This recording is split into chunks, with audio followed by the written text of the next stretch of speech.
अस्सलाम वालेकुम। कोरोना की वजह से एक बार फिर हमारे स्कूल बंद हो गए हैं। अगर आप लोग सब एसओपीज फॉलो करेंगे तो हमारे स्कूल जल्दी खुल सकते हैं। मैं आपको कुछ एसओपीज बताती हूँ। सबसे पहले तो अपनी जर्नल हाइजीन का ध्यान रखें और हर चीज़ साफ रखें। बाहर कम से कम जाएं। अगर बहुत ज़रूरी काम हो तो निकलें, वरना घर पे रहें। मास्क पहन के बाहर निकलें। बाहर जाते हुए अपना सैनिटाइजर साथ रखें। हाथ कम से कम 20 सेकंड तक धोएं।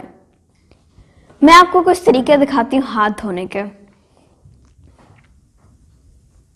हमने इनके बीच में ऐसे करना है और थंब के साथ भी। फिर हम यूं करेंगे और आखिर में ये। उसके बाद सोशल डिस्टेंसिंग रखें कम से कम 6 फुट का।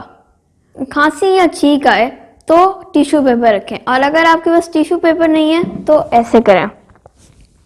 अगर आप लोग ये सब एसओपीज फॉलो करेंगे तो हमारे स्कूल जल्दी खुल सकते हैं। Thank you.